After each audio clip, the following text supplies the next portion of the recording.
Good morning students. मेरा नाम है वैभव और हम पढ़ रहे थे सदिश बीजगणित वेक्टर अलजेब्रा। आज हम उसका भाग 9 पढ़ेंगे। पहले के भाग आप पढ़ चुके हैं, तो चलिए फिर देर किस बात का शुरू करते हैं।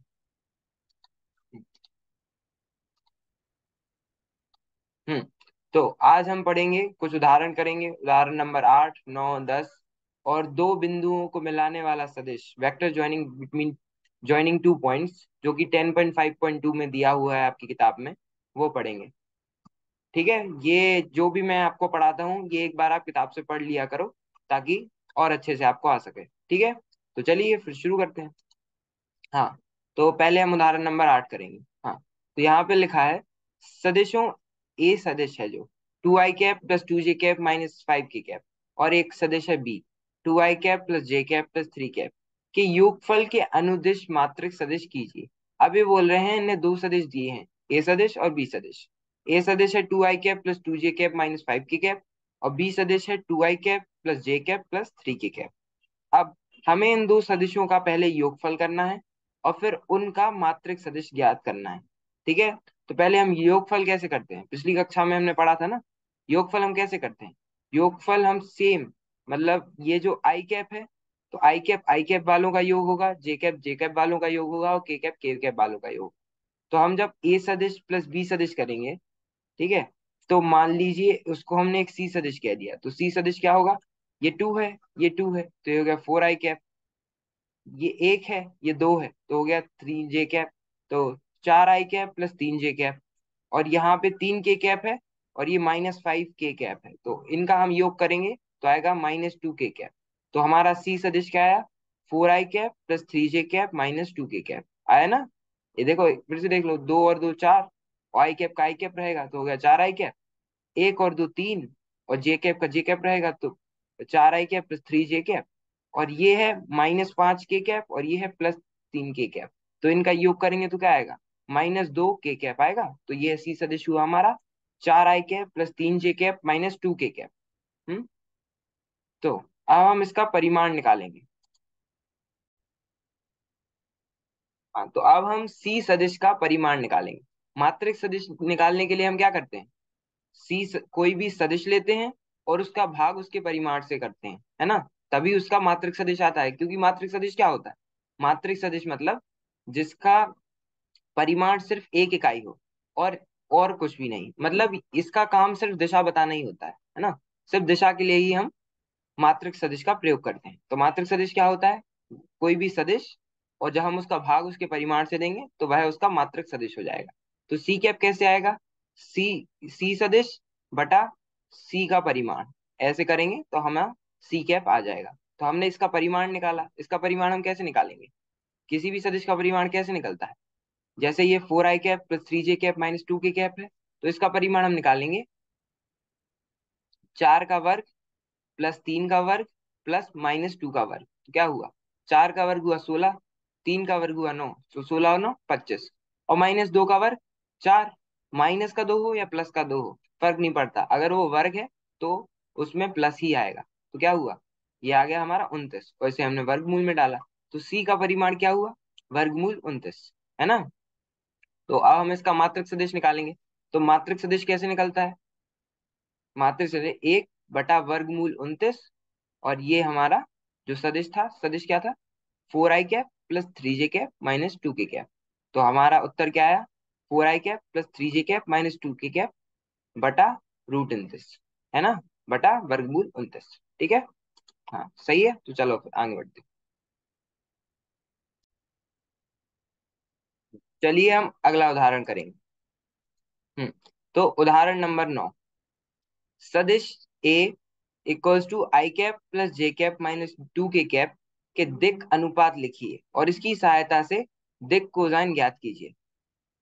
अब ये बोल रहे हैं कि ये जो ए सदिश है आई cap plus j cap minus 2k cap, हमें इसके दिक् अनुपात निकालने हैं, और उसके बाद उसके दिक् कोसाइन। ठीक है, तो दिक् अनुपात और दिक् कोसाइन कैसे निकालते हैं, चलिए देखते हैं।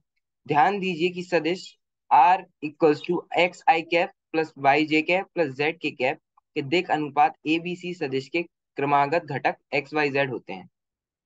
वो कह रहा है इसके जो दिक् अनुपात हैं, दिक् अनुपात क्या होते हैं? एक्स वाई जेड, ये उसके तिक अनुपात है। यही होते हैं ना, तिक अनुपात ही होते हैं। इसलिए दिए हुए सदिश के लिए हम पाते हैं a equals to one, b equals to one और सी इक्वल्स टू -2। देखो ये जो है, ये इसके साथ जो होते हैं, जो आई कैप जे कैप और के कैप के साथ होते हैं, वह उसके दिक अनुपात होते हैं, है ना। तो यहाँ पे क्या है, दिक अनुपात को हम ए बी सी से दर्शाते हैं। तो यहाँ पे दिक अनुपात हो गया, ए हो गया 1, बी हो गया 1 और सी हो गया -2। सी क्यों होगा -2, क्योंकि ये -2, सी हो गया -2। पुनः अब हम, ये हो गई, ये बात तो हो गई दिक अनुपात की। अब हम बात करेंगे दिक कोसाइन की, है ना। दिक कोसाइन, डायरेक्शन कोसाइंस, है ना। तो हम दिक कोसाइंस को कैसे एल एम और एन के प्रकार से दर्शाते हैं हम। एल क्या होता है, एल को हम याद करो, हम कॉस थीटा भी बोलते थे एल को। एम को हम कॉस बीटा भी बोलते थे, मतलब एल को कॉस अल्फा, एम को कॉस बीटा और एन को कॉस गामा बोलते थे, है ना। तो ये वही वही दिक कोसाइंस है। हाँ, तो ये कैसे आता है, ये दिक कोसाइन के लिए हम उसका दिक अनुपात लेते हैं और उसका भाग देते हैं उसके उसके परिमाण से, ठीक है। तो ये क्या हुआ, इसका दिक अनुपात क्या है, एक, मतलब इसका दिक अनुपात क्या है, पहले वाला आई कैप के साथ जो है इसका दिक अनुपात है क्या है, एक। तो एक बटा, इसका हम परिमाण निकालेंगे। तो 2 का वर्ग किया 4, प्लस 1 का वर्ग किया 1, प्लस 1 का वर्ग किया ये 1, तो क्या आएगा, 6 आया। इसे हमने वर्गमूल में डाला तो क्या आया, 1/वर्गमूल 6, है ना। ऐसे ही आया ना। यहाँ पे m निकालेंगे, है ना। तो ये b क्या था, 1 था। और इसका हम फिर से परिमाण, परिमाण तो एक ही रहेगा, जो यहाँ था वही इसका है, क्योंकि परिमाण तो हमें इसी का निकालना है ना। तो इसमें भी ये वर्गमूल 6 आया और ये -2/वर्गमूल 6, है ना। सी बात है, वर्गमूल 6 कैसे आया था, 2 का वर्ग करेंगे तो 4, 1 का वर्ग करेंगे तो 1 और 1 का वर्ग करेंगे 1, तो 4 प्लस 1 उसका हम वर्गमूल करेंगे तो आया वर्गमूल 6। इसी का परिमाण हम ऐसे ही निकालते हैं ना। आई जे के से हमें कोई मतलब नहीं है, उसके साथ जो परिमाण होता है हमें उससे मतलब। तो इनका जो हम वर्ग करके, इनके योग करके जो वर्गमूल निकालेंगे वही उसका परिमाण होता है। तो ये आ गया हमारे दिक्कत उदाहरण, 1/वर्गमूल 6, 1/वर्गमूल 6 और -2/वर्गमूल 6। ये आपको समझ आ गया होगा। चलो फिर आगे बढ़ते हैं। तो अब ये हमने दो उदाहरण कर लिए, उसके बाद हम इस पे भी थोड़ी नजर डालते हैं। ये आपकी बुक में 10.5.2 में है, तो एक बार पढ़ने के बाद देख लें। तो दो बिंदुओं को मिलाने वाला सदिश, वेक्टर ज्वाइनिंग 2 पॉइंट्स, वह सदिश जो दो बिंदुओं को मिलाए, हम उसके बारे में थोड़ी सी चर्चा करेंगे ना। तो एक बार मैं ये पढ़ देता हूँ, उसके बाद आराम से समझा दूंगा, ठीक है। यदि P1 x1 y1 z1 और P2 x2 y2 z2 दो बिंदु हो। अब ये कह रहा है x1 y1 z1 और x2 y2 z2, ये P1 और P2 दो बिंदु है। तो ये हो गया हमारा P1 x1 y1 z1 वाला, और ये हो गया हमारा P2 x2 y2 z2 वाला। P1 को P2 से मिलाने वाला सदिश P1 P2 है। अब वो कह रहा है P1 से P2 को मिलाने वाला सदिश P1 P2 है, तो ये हो गया सदिश P1 P2, जो P1 को P2 से मिला रहा है ना। ये इस आकृति में आप देख सकते हो। P1 और P2 को मूल बिंदु O से मिलाने पर और त्रिभुज नियम का प्रयोग करने पर हम त्रिभुज ओ P1 P2 से पाते हैं। अब वो कह रहे हैं जब O से P1, P1 से P2 और O से P2, अगर हम इसे देखें तो एक प्रकार का ये त्रिभुज है, एक प्रकार का त्रिभुज है, और यहाँ हम त्रिभुज नियम लगा सकते हैं ना। O P1 P2 एक त्रिभुज हो गया। तो हम जब यहाँ त्रिभुज नियम लगाएंगे तो त्रिभुज नियम क्या होगा, जैसे ये OP1 सदिश देखो और ये P1P सदिश देखो।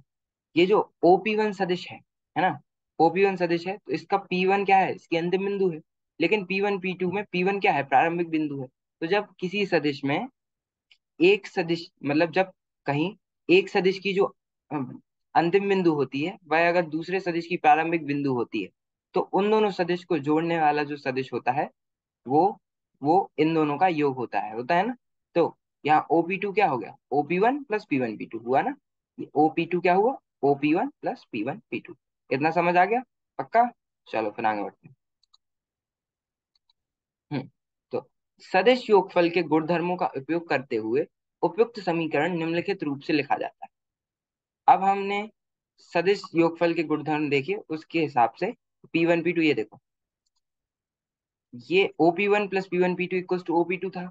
तो हमने ये OP1 इधर से इधर डाल दिया, तो ये हाँ ये प्लस का था तो अब ये माइनस का हो जाएगा ना। तो P1 P2 क्या हो गया, OP2 माइनस OP1, है ना, यही हुआ ना। P1 P2 क्या होगा, OP2 माइनस OP1। तो अब ये OP2 क्या है, OP2 और OP1 अभी हमने देखे। OP2 क्या है, X2Y2Z2।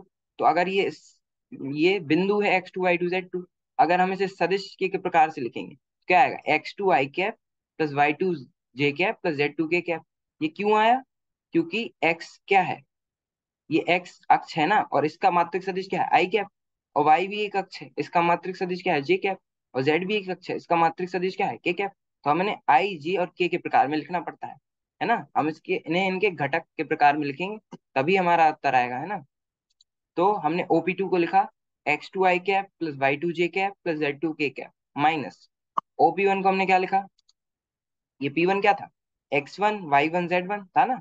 तो ये इसे जब हम सदिश के प्रकार में लिखें तो क्या आएगा, X1I cap plus Y1J cap plus Z1K cap. क्यों, क्योंकि अभी बताया कि जो I कैप है वो X अक्ष का मात्रक सदिश है, जो J कैप है वो Y अक्ष का मात्रक सदिश है, और जो K कैप है वो Z अक्ष का मात्रक सदिश है ना। तो ये क्या आएगा, X1I cap plus Y1J cap plus Z1K cap. अब हम इनके बीच का अंतर निकालेंगे, तो इनके बीच के अंतर के लिए हमने गुणधन पढ़ा था ना, इनका अंतर निकालने का। तो उसके लिए क्या करते हैं, आई कैप कॉमन रहने देते हैं, और X2 - X1 plus Y2 - Y1J cap plus Z2 - Z1K cap. मतलब जो जो I J K वाले हैं वो सिर्फ अपने ही, जो आई जैसे कोई आई का है तो वो आई वाले से ही माइनस होगा, है ना। किसी दूसरे में हम माइनस नहीं करते। इस प्रकार से X2 - X1 का हो गया X2 - X1 I cap plus Y2 - Y1J cap plus Z2 - Z1K cap. समझ आया, पक्का। चलो, तो अब ये तो आ गया हमारा सदिश। अब हमें इसका परिमाण चाहिए। तो किसी भी चीज का परिमाण हम कैसे निकालते हैं, है ना। जब ऐसे कोई भी घटक में दिया हो कोई भी सदिश, तो उसका परिमाण कैसे निकालते हैं। हमें I cap J cap K cap से कोई मतलब नहीं है, क्योंकि वो सिर्फ दिशा दर्शाते हैं। हमें मतलब है X2 - X1, Y2 - Y1 और Z2 - Z1। तो इनका अगर हमें परिमाण निकालना पड़ेगा तो हम X2 - X1 का वर्ग करेंगे प्लस Y2 - Y1 का वर्ग करेंगे प्लस Z2 - Z1 का वर्ग करेंगे। ठीक है, इनका हम वर्ग करके इनका योग करेंगे और इन्हें वर्गमूल में डाल देंगे। इस प्रकार से हमारा परिमाण आ जाएगा। तो आप देख सकते हैं P1 P2 का परिमाण क्या है, वर्गमूल X2 - X1 का वर्ग प्लस Y2 - Y1 का वर्ग प्लस Z2 - Z1 का वर्ग।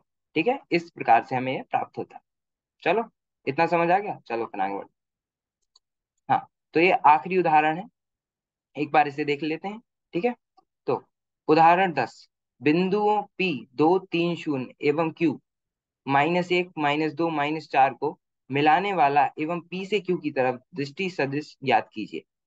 अब ये क्या कह रहा है कि इनने दो बिंदु दे दिए P और Q। P क्या है, 2 3 0, और Q है -1 -2 -4। अब इनको मिलाने वाला जो सदिश है हमें वो ज्ञात करना है। ठीक है, इनको मिलाने वाला जो सदिश है हमें बस वो याद करना है। तो मान लो ये P है, अगर हम वैसे भी देखेंगे तो P, ये 2 3 और 0 क्या है, ये परिमाण है कहाँ के, ये दो है परिमाण कहाँ पे, एक्स अक्ष का 3 है, वाई अक्ष का 0 है, जेड अक्ष का। ऐसे ही क्यू में ये -1 क्या है, ये है एक्स अक्ष का परिमाण।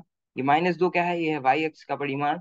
और -4 क्या है, ये जेड अक्ष पे परिमाण, है ना, यही है ना।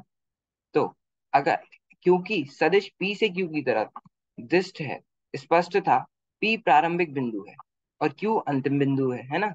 अगर P से Q तक जा रहा सदिश तो P प्रारंभिक बिंदु है और Q अंतिम बिंदु है ना। इसलिए P और Q को मिलाने वाला अभिशिष्ट सदिश PQ होगा। तो इनको मिलाने वाला जो सदिश होगा वो PQ होगा, है ना। निम्नलिखित रूप में प्राप्त होता है। देखो, तो PQ क्या हुआ, PQ हुआ -1 -2 I cap plus -2 -3 J cap plus -4 -0 K cap, -4 -0 K cap. कैसे, ये देखो, अब ये हमने निकाला ना PQ, कैसे निकलेगा, PQ आएगा OQ माइनस OP से। OQ क्या कह रहा है, मान लो O है कोई कोई जहां पे सब 0 0 0 है, तो वहां से हम नापेंगे तो OQ आएगा -I cap -2J cap -4K cap, है ना। ये क्या है, I कैप में है, ये J कैप में है, ये K कैप में है। तो OQ हो गया अपना -I cap -2j cap -4k cap. और ऐसे ही अपना ये ओपी हो गया, ओ से पी, ये सदिश मानते हैं अगर हम इन्हें, तो ये हो गया ओपी। तो ये क्या हुआ, 2i cap plus 3j cap plus 0k cap, है ना, 0k कैप हुआ। तो अगर हमें पी क्यू चाहिए तो हम निकालेंगे ओ क्यू माइनस ओपी। वही इन लोगों ने किया है। ओ क्यू कैसे, -1i कैप, है ना, उससे ये 2i कैप है, तो हम इसका जब माइनस करेंगे तो क्या आएगा, -1 -2i cap plus -2 -3j cap plus -4 -0k cap, है ना, आएगा। फिर जब हम इसका आगे उत्तर देखेंगे तो आएगा -3i cap -5j cap -4k cap, -1 -2 -3 हो गया, -2 -3 -5 हो गया, और -4 -0 -4 ही रहा। तो पी क्यू सदिश आया -3i cap -5j cap -4k cap, है ना। हम्म। तो आज के लिए इतना ही रहने देते हैं। बाकी आज हमने पढ़ा, उदाहरण 8 देखा, 9 देखा, 10 देखा, है ना। इससे ठीक ठाक प्रयास हो जाता है ना। और घर पे भी थोड़ा बहुत लगा लिया करो ताकि और अच्छे से आपको सब समझ आ जाए, ठीक है। और दो बिंदुओं को मिलने वाला सदिश, दो बिंदुओं को मिलाने वाला सदिश, वेक्टर जॉइनिंग 2 पॉइंट से देखा, ये आपकी पुस्तक में 10.5.2 पे है। तो मैं बार बार कह रहा हूँ, एक बार इन्हें फिर से देख लेना ताकि ये दिमाग से फिर कभी ना हटे, ठीक है। आज के लिए इतना ही। बाकी अगली कक्षा में हम पढ़ेंगे खंड सूत्र, सेक्शन फॉर्मूला, और कुछ स्थिति है उसकी, स्थिति 1 और 2, और उसके बाद हम टिप्पणी और एक उदाहरण, उदाहरण नंबर 11, ये भी देखेंगे, ठीक है। तो आज के लिए इतना ही। बाकी हम अगली कक्षा में मिलते हैं। बाकी तब तक के लिए धन से धन्यवाद, थैंक यू। अगली कक्षा में मिलते हैं।